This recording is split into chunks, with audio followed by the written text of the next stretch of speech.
Defending one's country is not just a task for the military. Civil preparedness is fundamental to surviving a war.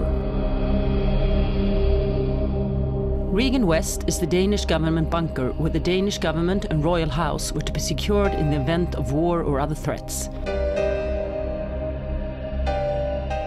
REGAN Vest is a clear example that the whole society should survive a crisis situation. If REGAN Vest fell in a crisis situation, then Denmark would follow. Now we enter the government bunker, where Denmark's democracy would be maintained under all circumstances.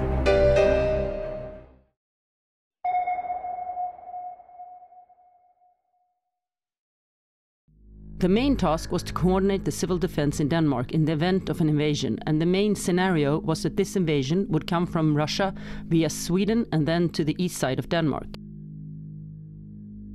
The geographical location of REGAN Vest in northern Jutland was not only optimal from the perspective of an invasion threat from the east, but also a good distance from Denmark's southern border.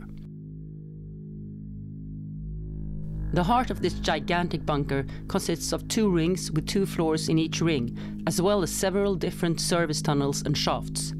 In this episode, we will show many different parts of the facility, and to clarify how this bunker is planned, each chapter starts with an overview map.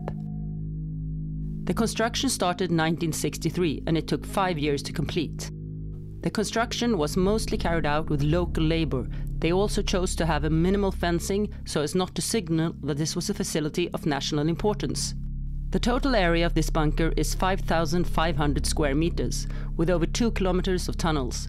350 people were supposed to work and live here in a national crisis of war. Approximately 92,000 cubic meters of chalk rock had been transported out of the hill after the blasting and tunneling process. At the same time as REGAN Vest was being built, the E45 motorway was also built. And it had to be redone on the drawing board because the motorway was supposed to go near the place where REGAN Vest was to be built. So therefore, the motorway had to be redrawn as a long arc around the bunker.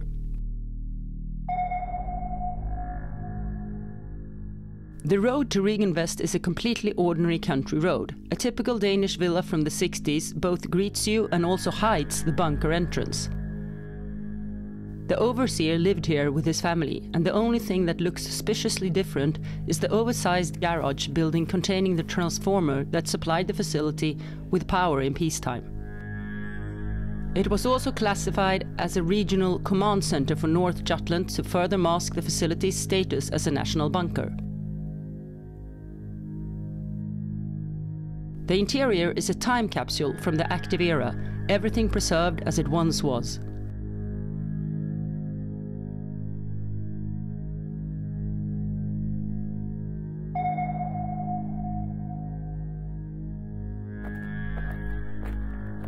This is the main entrance, which is not visible from the road.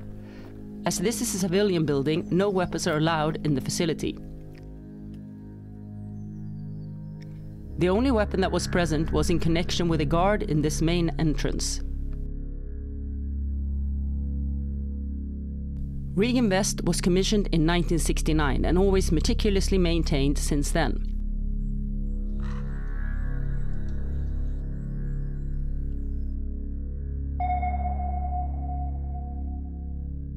From 2003, REGAN Vest went into winter hibernation without permanent manning, but with supervision and heating. Communication equipment and other secrets have been removed, of course. This is the first section of the tunnel, which brings us to the blast wave trap, which will relieve the pressure wave from an atomic bomb explosion.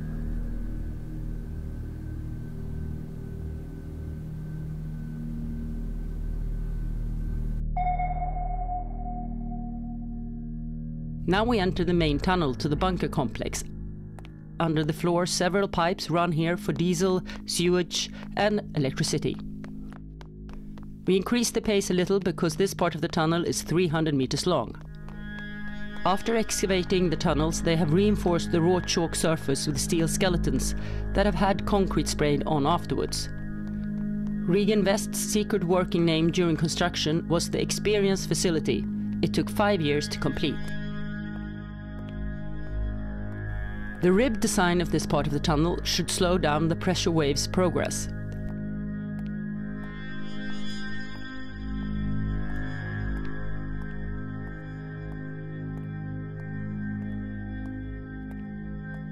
The door to the left leads you to the bunker and the right door to the engine room. And straight ahead we have the 700-meter long main emergency exit tunnel.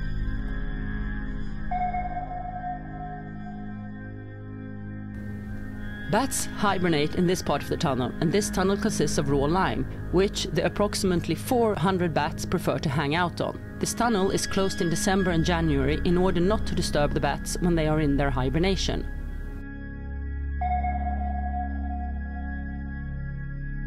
We have now made our way outside to take a look at the outside of the main emergency exit. A long staircase leads down to the tunnel. The door is locked, but we will sneak forward with a camera to look down.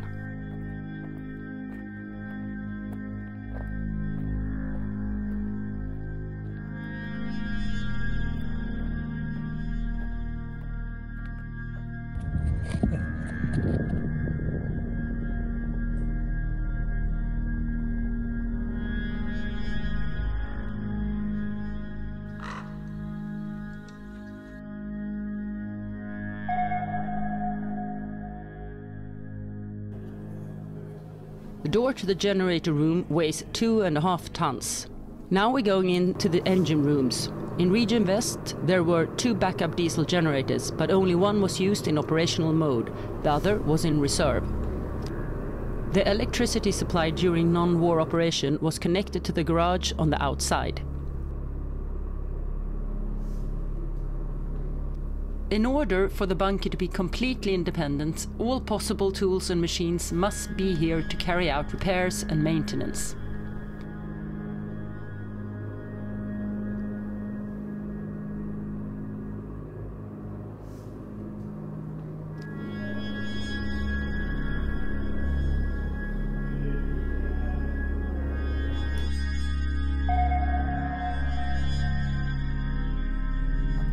Back outside again to see the ventilation towers. This is one of 2 towers. The exhaust gases pass through a heat exchanger before being cooled in a water bath. Then to continue 50 meters in a tunnel and finally up 50 meters to be released outside without a heat signature. To have these in operation, you went up the hill and unlocked the doors to the vents manually.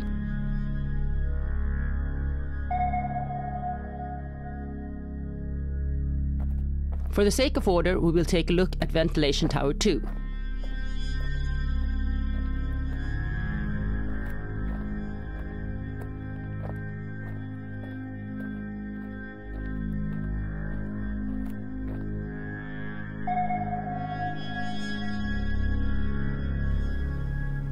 Now we have finally arrived at the second security checkpoint.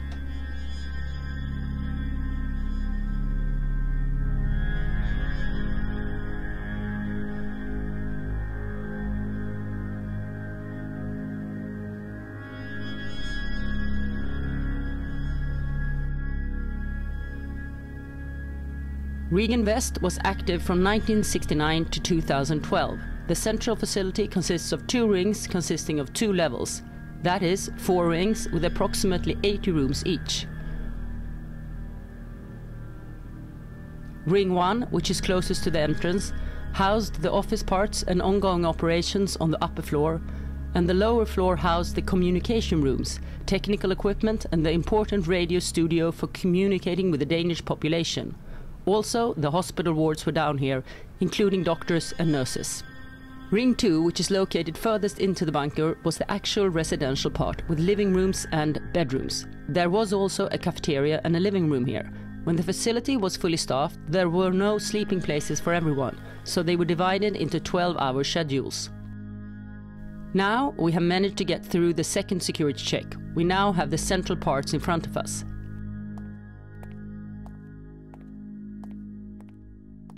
Right now we are walking in the middle of Ring 1 lower level.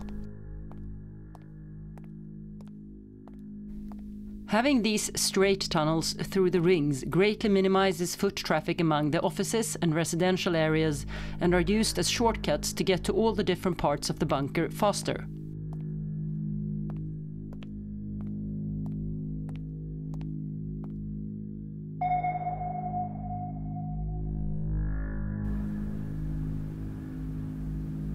We're going to go into the first ring very soon, but first we'll take a look at the outside of the bunker towards the rock side. The REGAN Vest bunker rests on a bed of gravel inside the rock, differentiating it from other larger bunkers that usually have springs to minimize vibrations during explosions.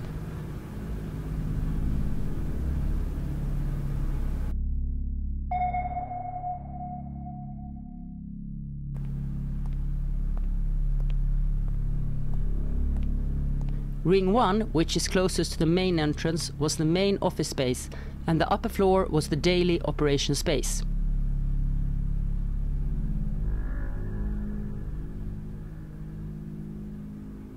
The living standard in the rooms was simple, only the necessities were here. We will come to the communication rooms shortly.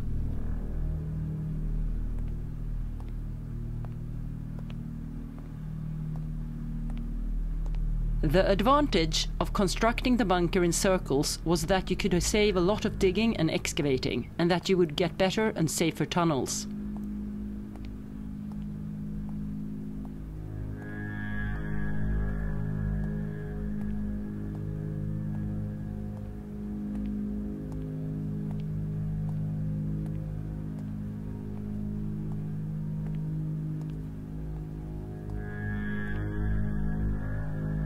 All communication devices are original. The time was displayed in 2 time zones, the local time and the military Zulu time zone. This one shows the local time.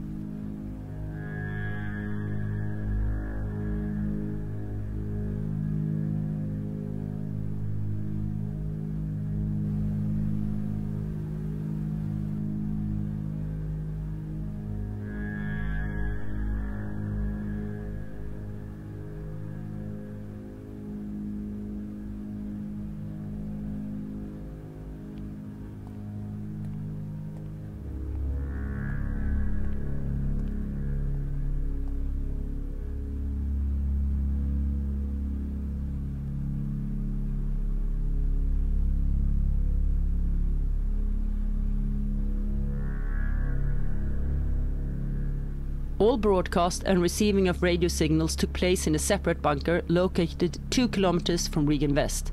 This bunker is called the radio bunker.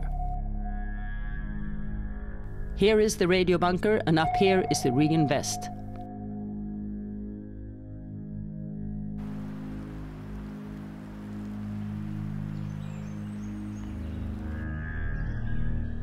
The radio bunker was remotely controlled from REGAN Vest and was vital for communication with the outside world.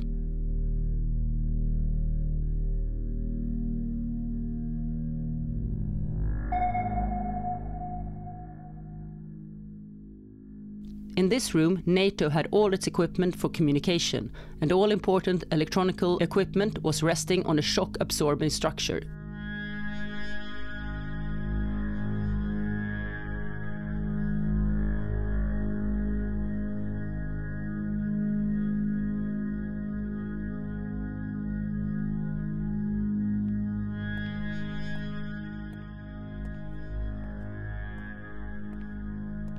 Prior to the conversion to a museum, some doors have been replaced to meet today's standards, and also lighting fixtures, but all replaced furnishings are kept in storage if you want to restore the rooms to their originals later.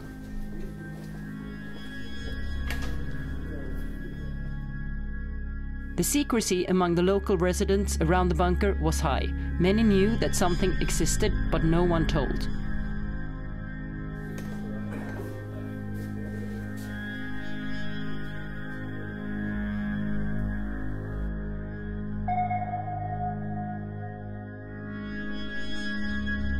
And over here we have the hospital ward.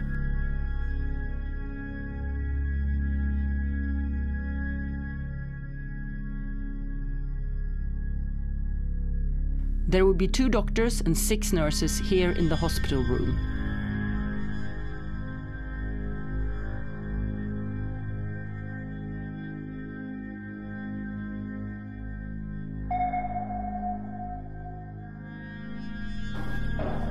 Now we make our way up to floor 2 in Ring 1.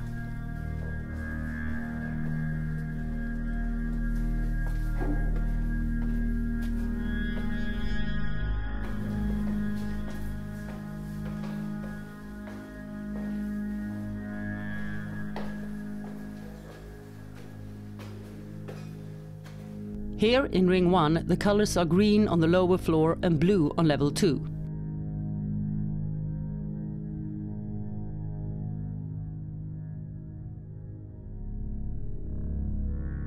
And in Ring 2, the lower floor is orange and the upper floor is yellow.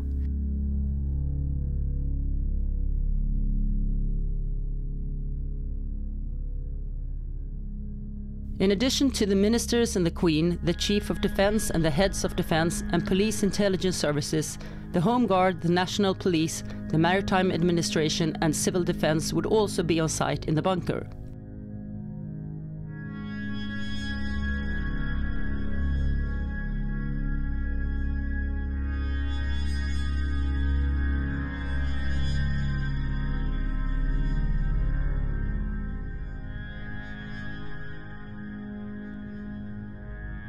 Now we have come to the most important room of the bunker, the situation room.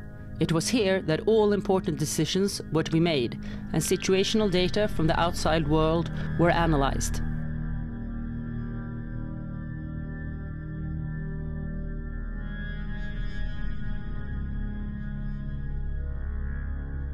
Although REGAN Vest was a civilian facility, there were military officials from the Department of Defence and military intelligence on site in the bunker as advisors to the Danish government representatives.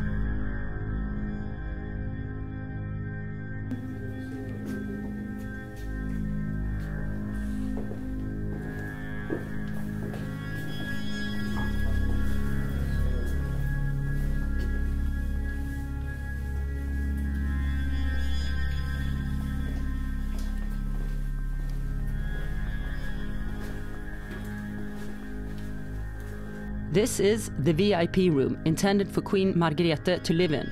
The standard of the furniture is higher, but not by much.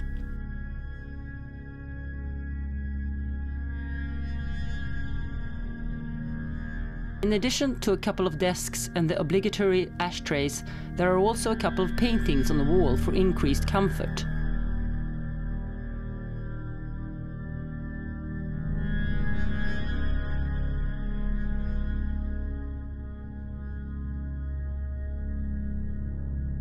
In several places you see these small doors, and I can reveal that these are access points to the outside of the bunker towards the raw rock. This central tunnel between Ring 1 and Ring 2 is about 200 meters long.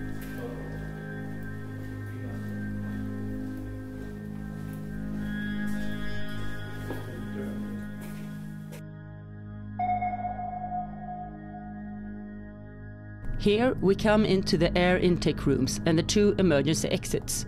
We will take a look at the exit first.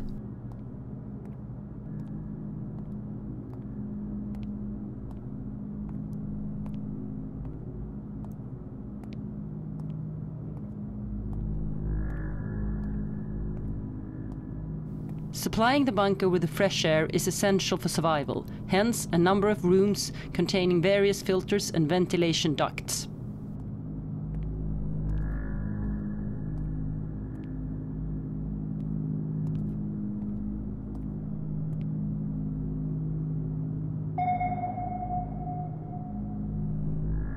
Now we will look at the previous emergency exit. This was previously equipped with a ladder to be able to get out. The emergency exit also functioning as an air intake. Today, this emergency ladder has been converted into an elevator.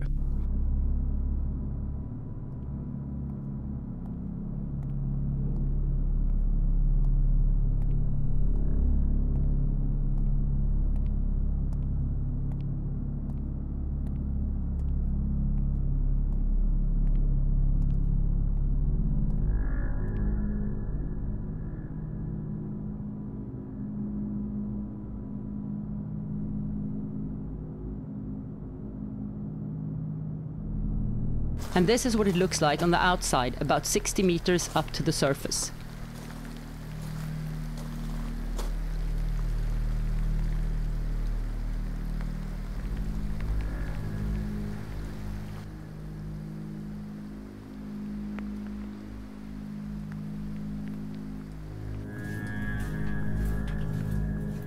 Now we exit from the vertical emergency exit, and you can clearly see the chalk in the tunnel with elements of flint.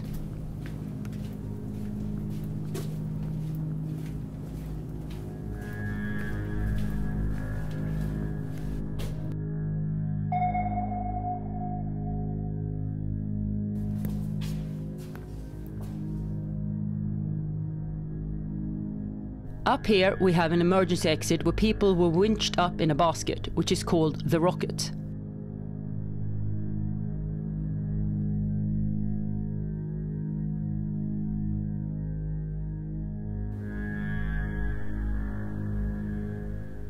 And up this 60-meter long pipe shaft we will soon have a look at the outside as well.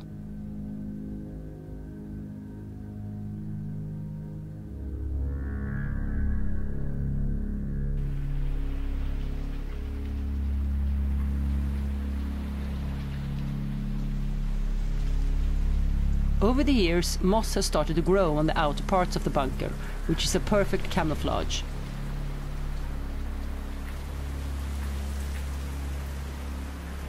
This cage was used to operate the winch system.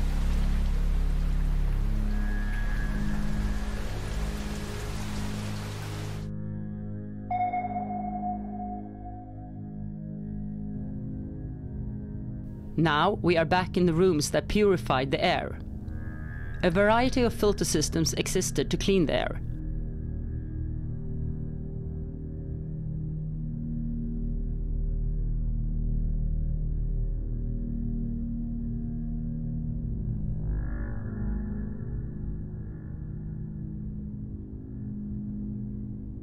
Once again, we see the cage that would bring the personnel to the surface in an emergency in the bunker.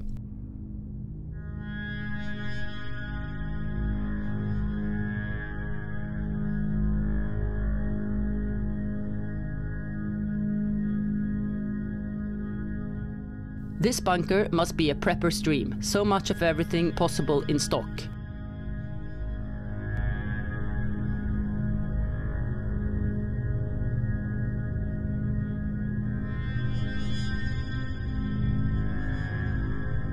These are oxygen tanks, which together with the air purification system could supply 350 people with air for 7 days in a completely sealed bunker.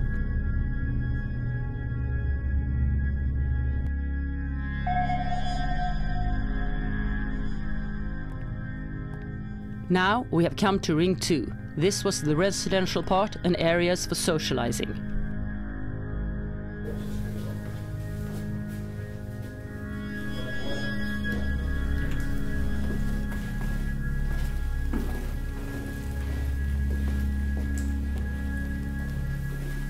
All 10,000 items in the bunker are both inventoried and documented with pictures, everything from ashtrays to furniture.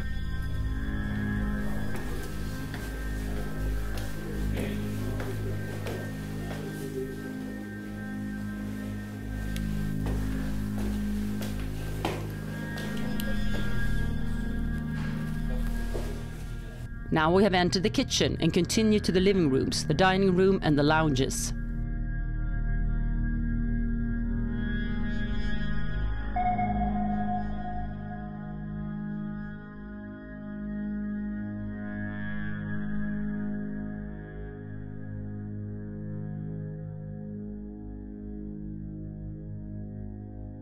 The dining room is REGAN Vest's largest room. Here you could eat your sandwiches and dream of being outside. The combination of the recorded sound of birds and photo wallpaper in the lunch restaurant can be a contributing factor for increased well-being 60 meters below the surface.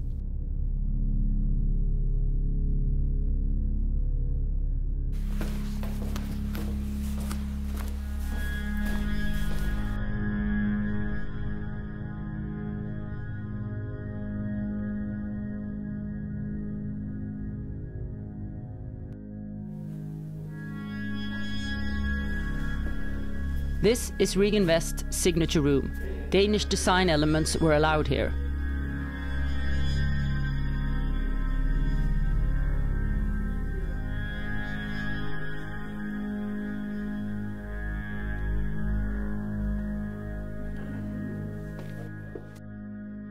This is the bachelor chair designed by Werner Panton in 1955.